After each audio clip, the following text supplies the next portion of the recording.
अब थोड़ा सा आ जाते हैं इन्वेस्टमेंट पर। BSc, LLB, MBA, PhD, doctor Mohan Yadav आजकल मध्य प्रदेश को इन्वेस्टमेंट हब बनाने की तैयारी कर रहे हैं। और ख़ास बात यह है कि मैंने देखा कि आप खुद अलग अलग स्टेट्स में जा रहे हैं, बिजनेस लॉबीज से मिल रहे हैं, इन्वेस्टमेंट लाने की बात कर रहे हैं मध्य प्रदेश के अंदर। ये एक नई चीज़ मुझे नज़र आई। अभी हाल ही में आज शायद आप जयपुर भी गए हुए थे, वहाँ पर आपने तमाम लोगों से मुलाकात की, बिजनेसमैन से मुलाकात की। एमबीए की पढ़ाई काम आ रही है? एमबीए की पढ़ाई भी काम आ रही, मन की इच्छा शक्ति पे भी असर है। माननीय प्रधानमंत्री के नेतृत्व में सभी राज्यों को अपने राज्य के अंदर निवेशकों को ला करके रोजगार के अवसर दिलाना, अलग अलग प्रकार के जैसे माइनिंग का, फूड प्रोसेसिंग का हमारे राज्य में बड़ी संभावना है। अब ये मध्य प्रदेश के लिए सौभाग्य की बात भी है। जैसे उदाहरण के लिए पूरे देश के अगर नक्शे पे देखेंगे तो मध्य प्रदेश सेंटर में है। ऐसे में अगर इंडस्ट्री अपने पूरे माल को, प्रोडक्ट को पूरे देश में देना चाहती तो वो मध्य प्रदेश पसंद होगा उनको। तो मध्य प्रदेश को उसके लायक बनाने के लिए हम लोग लग गए और मध्य प्रदेश में हमने अपनी लगभग 24 प्रकार की पॉलिसियाँ सरलीकृत आधार पर लागू कराई है कि किसी व्यक्ति को ज़्यादा किसी विंडो जाने की ज़रूरत नहीं है। ये पॉलिसी है, उस पर वो काम करे। और मुझे इस बात का संतोष है कि आज देश भर में सबसे ज़्यादा निवेश कहीं आ रहा है तो मध्य प्रदेश में आ रहा है। ग्लोबल इन्वेस्टमेंट समिट में 30 लाख करोड़ के निवेश का भारी भरकम आंकड़ा सामने आया। ये सिर्फ आंकड़ों तक सीमित है या फिर ग्राउंड पर जो योजनाएं हैं, जो निवेश है, वो उतरता हुआ भी नजर आ रहा है या आने वाले वक्त में आएगा? मैं अपने राज्य के लिए बताना चाहूँगा कि आमतौर पे जीआईएस का 10% मैदान में आ जाए तो बहुत बड़ी बात मानते हैं। अच्छा। लेकिन मैं अकेले अपने प्रदेश की बात बताना चाहूँगा कि 30% से ऊपर मैदानी रूप में हमारे निवेशकों के प्रस्ताव नीचे जमीन पे हकीकत में आ रहे हैं लगातार। यहाँ तक कि प्रधानमंत्री जी ने बीते सितंबर में जब उनका जन्मदिवस मनाया था, पीएम मित्र पार्क हमारा 5 साल पुराना पेंडिंग पड़ा हुआ प्रस्ताव था, उस पर प्रधानमंत्री जी ने भूमि पूजन किया। समान रूप से हमने भूखंड का निवर्तन कराते हुए दोनों तरफ से तो वहाँ एक भी प्लाट नहीं बचा और पूरा देश का सबसे बड़ा पीएम मित्र पार्क जो कपास आधारित उद्योग के लिए, टेक्सटाइल के लिए काम आएगा, लगभग 3 लाख लोगों को रोजगार मिलेगा, वो पूरा भर गया। ऐसा लगातार हर सेक्टर में हम समान रूप से आगे बढ़ रहे हैं। 3 लाख लोगों को रोजगार मिलेगा आप कह रहे हैं, और ये कब तक हो जाने की उम्मीद है? ये मैंने बताया ना कि जैसे हमारा बगल में सड़क बन रही, नाली बन रही, इलेक्ट्रिसिटी हो रही और इंडस्ट्री को जो प्लाट दिए वो प्लाट पे इंडस्ट्री भी खड़ी हो रही, दोनों काम कंप्लीट होना, ये देश का यूनिक मॉडल बन रहा है। ऐसे कई प्रकार के काम बहुत तेज गति से बन रहे हैं। ओके। लाडली बहना योजना बड़ी सफल योजना है, बड़ी कामयाब योजना है। 1 करोड़ 27 लाख कुल लाभार्थी थे जब ये 2023 का जो आंकड़ा है। कांग्रेस पार्टी का ये आरोप है कि आपने ये कहा था कि 1500 से बढ़ाकर जो रकम है वो 3000 कर दी जाएगी, लेकिन ये अभी तक हो नहीं पाया है। जो वादे किए गए वो पूरे नहीं हुए। अब कांग्रेस की तो बात ही मत करो। कांग्रेस ने 2023 में जब हम योजना लेकर आए थे तब कांग्रेस कह रही थी कि इनके पास पैसे ही नहीं है, दे ही नहीं पाएंगे, है ही कहाँ है।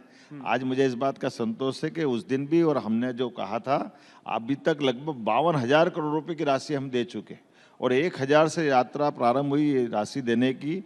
आज 1,25,27,000 बहनों को हर महीने पहुंचा रहे। बीते वर्ष हमने 250 बढ़ाए थे, इस साल 250 बढ़ाए, अब 1,500 रुपये महीना हम अपनी सारी बहनों को दे रहे हैं। हमारी एक भी योजना हमने बंद नहीं की है। हम सारी योजनाओं के लिए पर्याप्त प्रबंधन करके, जो नारी सशक्तिकरण को लेकर ये बड़ी योजना है, इस पे निश्चित रूप से हम राशि दे रहे हैं। और ये बात भी सही है कि हमने कहा पूरे 5 साल बाद देंगे, अभी तो 3 साल बाकी है, तो देंगे, चिंता क्यों करते हैं। लेकिन कांग्रेस के कहने से कोई नहीं होता। कांग्रेस ने कभी फूटी कोड़ी नहीं दी, कांग्रेस केवल बोलती रही, हम कर भी रहे और दिखा भी रहे और हाथ में दे रहे। एक बात और कही जाती है कि भाई 21 से 60, जहाँ तक मुझे याद आता है 21 से 60 जो आयु सीमा है वो है, तो जो इस उम्र सीमा को क्रॉस कर रहे हैं उनके नाम कट रहे हैं, नए नाम नहीं जोड़े जा रहे हैं। क्या वाकई ऐसा है? नहीं, ऐसा तो नहीं है, लेकिन ये बात सही है कि हमारे पास बहुत सारी योजना चल रही है। ऐसे में जो आप बता रहे हैं वरिष्ठ नागरिक जो 60 साल से बाद वाले हैं, उनके लिए भी हम अलग से काम कर रहे हैं और नए लोग जोड़ने के लिए। बल्कि आप लाडली बहनाओं की बात कर रहे हैं जिनको 1,500 दे रहे हैं। हमने तो अपने कारखानों के अंदर, जैसे आप इंडस्ट्री लगाने जा रहे हैं, तो अगर इंडस्ट्री में आप हमारे यहाँ के श्रमिकों को उनके लायक इंडस्ट्री लगा रहा है, जैसे मान लो रेडीमेड गारमेंट्स की इंडस्ट्री लगा रहा है, तो पर लेबर 5,000 रुपये महीना 10 साल तक सरकार आपको देने को तैयार है, ताकि आप रोजगार आधारित काम को बढ़ाएं। बाकी की डिफरेंस अमाउंट आप मिला दो, तो ऐसे में 12,000, 15,000, 20,000 जो भी अपना हमारी जो लेबर का पैसा है, तो 5,000 रुपये महीना हम सरकार की तरफ से मिलाने को देने को तैयार है, ताकि हमारे राज्य के लोगों को पलायन नहीं करना पड़े, हमारे राज्य के लोगों को रोजगार मिले।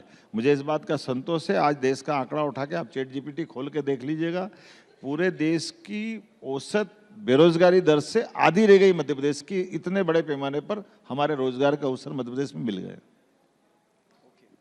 ये तो बड़ी कामयाबी है, लेकिन एक समस्या नशे के कारोबार की भी है। ड्रग्स का कारोबार जो है वो निश्चित तौर पर पूरे देश में ही चिंता का सबब है, मध्य प्रदेश भी इससे अछूता नहीं है। हाल में हमने देखा कि गुजरात एटीएस ने रेड किया ड्रग्स कारोबारियों पर, एनसीबी ने भी कुछ रेड्स की हैं।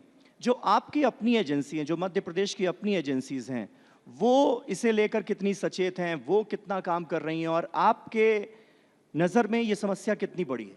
देखिए, कोई भी नशे का कारोबार है, हम लगातार उस पर काम कर रहे हैं, और जैसा आपने बताया गुजरात और एटीएस का जो बताया है, उससे 6 गुना ज़्यादा कार्रवाई हमारी चल रही है। आज की स्थिति में नीमच, मंदसौर, रतलाम, भोपाल, ग्वालियर, जबलपुर, सारी दूर हमारी अपनी राज्य की इकाई बहुत तेज़ी से एजेंसियाँ काम कर रही है, और उस पर कठोरता से काम कर रहे हैं, दोनों तरह से काम कर रहे हैं।